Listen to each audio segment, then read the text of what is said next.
Pimpinan DPR merespons gugatan uji materi soal penghapusan pensiun seumur hidup anggota DPR yang dilayangkan ke Mahkamah Konstitusi. DPR akan mematuhi apapun putusan Mahkamah Konstitusi, termasuk soal penghapusan pensiun anggota DPR.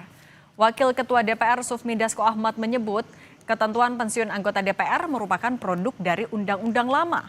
Dasko menegaskan apapun keputusan Mahkamah Konstitusi, termasuk soal penghapusan pensiun seumur hidup anggota DPR, pimpinan DPR siap mematuhi. Uji materi penghapusan tunjangan pensiun DPR dilayangkan ke Mahkamah Konstitusi oleh dua warga, yaitu psikiater Lita Linggayani dan mahasiswa Syamsul Jahidin. Mereka menilai tidak adil kalau anggota DPR yang cuma menjabat 5 tahun bisa menerima tunjangan pensiun seumur hidup, bahkan bisa diwariskan.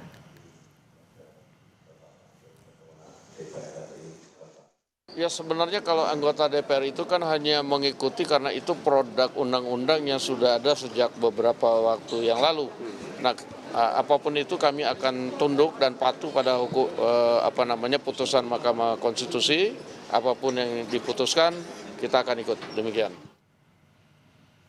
Lita Linggayati dan Syamsul Jahidin mengajukan gugatan uji material atau judicial review Undang-Undang Nomor 12 Tahun 1980 tentang hak keuangan administrasi pimpinan dan anggota lembaga tinggi negara yang didaftarkan dengan nomor 176/PUU garis 23 tahun 2025.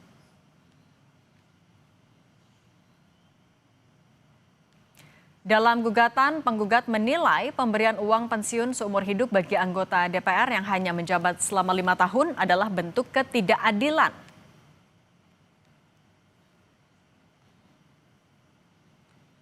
Selain itu, pemberian hak pensiun tidak tepat karena memengaruhi pengelolaan pajak yang semestinya untuk kemakmuran rakyat.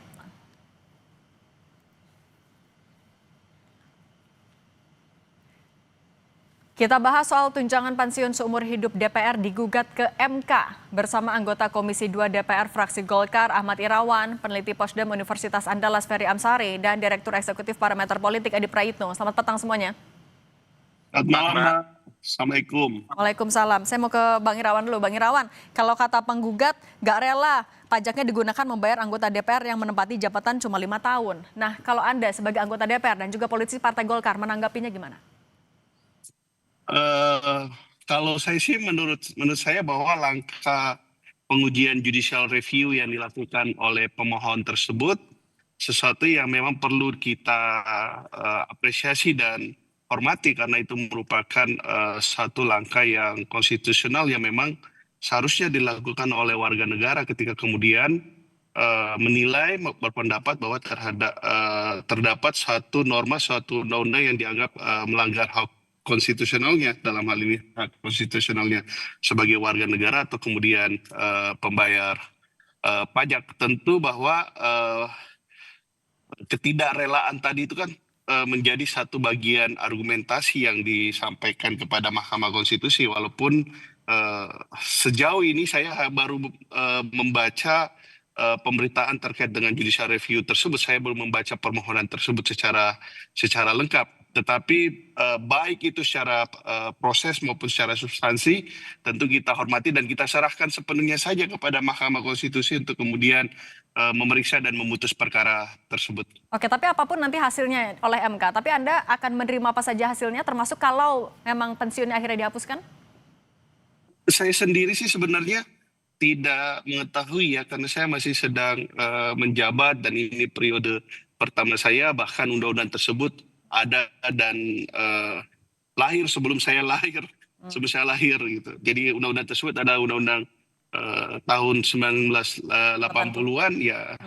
Tentu kita rela-rela saja, kami nggak pernah meminta, nggak pernah memaksa atau apa, tetapi yang pasti itu segala yang sudah diterapkan atau yang diatur oleh undang-undang ya sudah, itu aja yang kita jalani. Oke, kalau gitu Bung Ferry, ini kan produk lama, udah dari 1980. Ini memang sudah saatnya ada perubahan kah? Dan kalau mencermati argumentasi dari pemohon, memang ini sesuatu yang bisa diterima?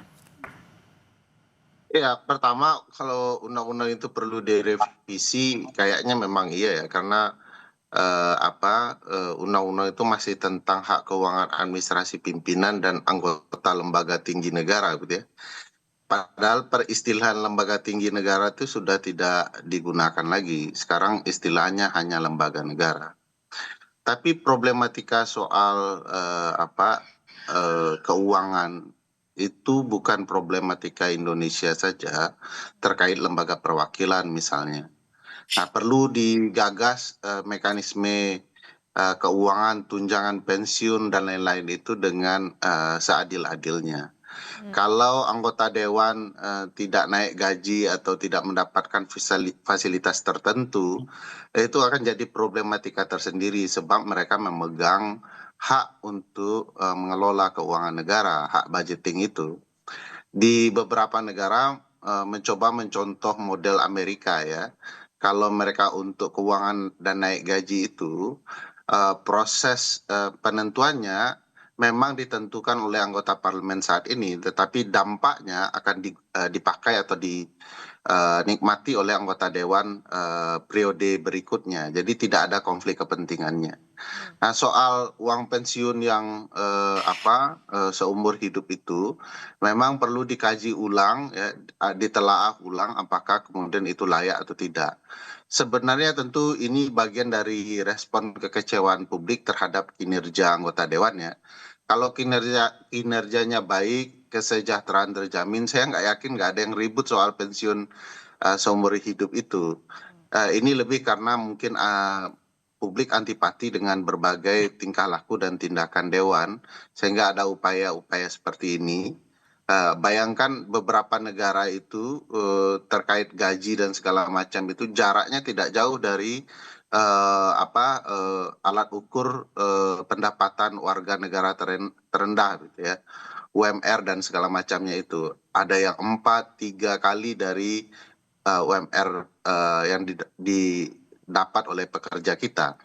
Tetapi kita kan bisa sampai 70 jaraknya ya, itu jauh sekali, 70 kali lebih besar daripada UMR. Tentu saja itu menimbulkan pertanyaan kalau kemudian juga mendapatkan fasilitas pensiun seumur hidup. Tapi sekali lagi ini sebaiknya dilakukan kajian yang mendalam, apakah masih patut, pantas, bahkan mungkin kurang gitu ya, untuk memastikan kinerja anggota parlemen kita menjadi lebih baik.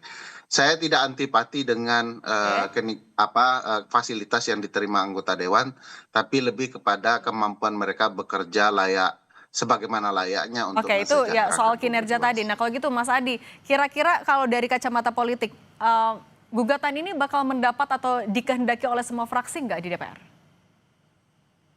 Ya, kalau kita mau jujur sebenarnya hal-hal yang dianggap merugikan pihak tertentu pastinya secara alamiah ditolak ya.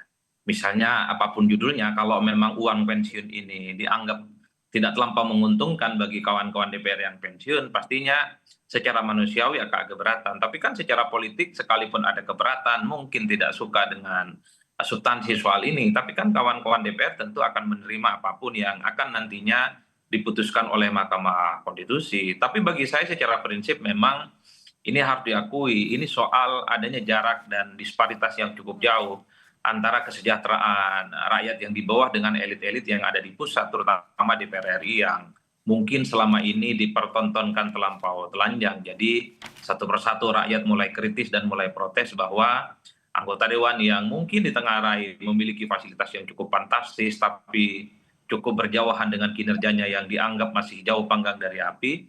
Jadi hal-hal yang dianggap menjadi bagian dari kemewahan dan fasilitas yang didapatkan oleh DPR itu diprotes. Apalagi misalnya para penggugat ini mengatakan kan tidak masuk akal jika ada orang yang hanya menjadi anggota dewan 1 periode 5 tahun kemudian mendapatkan uang pensiun seumur hidup. Nah, tapi akan lebih legowo nggak berarti fraksi-fraksi? Akan mendukung itu kah?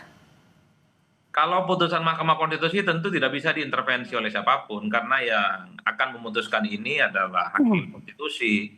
Dan seperti kita tahu setiap putusan Mahkamah Konstitusi itu kan sifatnya final and binding ya, tidak bisa ditolak dan memang harus dilaksanakan. Tapi bagi saya secara prinsip begini, satu hal bahwa masyarakat kita itu makin kritis. Jadi jika ada undang-undang yang dianggap memberikan kemewahan, dia itu bisa menimbulkan kontroversi yang dianggap melukai perasaan rakyat, maka Mahkamah Konstitusi itu dianggap sebagai elemen penting untuk memperjuangkan keadilan itu. Tentu di kemudian hari kita berharap hal-hal yang sifatnya fasilitas fantastis bukan hanya mengarah kepada anggota dewan.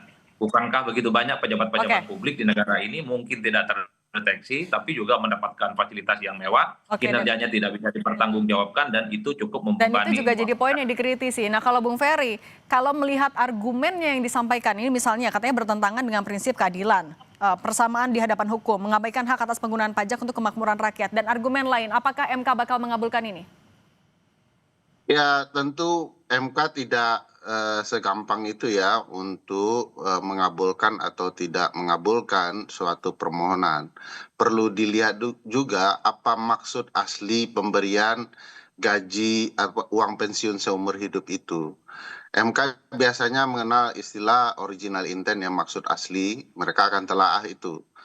Nah, kalau dilihat ya, disandingkan argumentasi itu dengan kondisi kekinian, lalu juga kebutuhan anggaran dan segala macam, ya bukan tidak mungkin ya akan dikabulkan oleh Mahkamah Konstitusi karena negara sedang butuh uang kan.